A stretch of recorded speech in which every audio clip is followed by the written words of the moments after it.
log in by Google version 1.1, and then tap in find rooms, and then try to tap on search box. As you see, it will directly pop up on keypad, but when you try to tap on my rooms icon or in my rooms inside sidebar menu, the keypad isn't gone.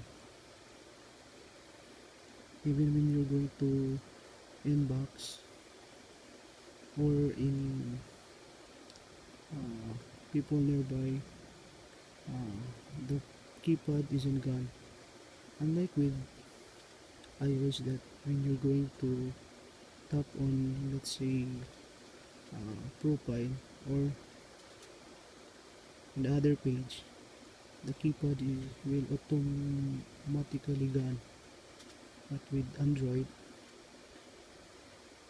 it will not gone even you're going to another page of sidebar menu, let's say, and people nearby, the keypad still not gone.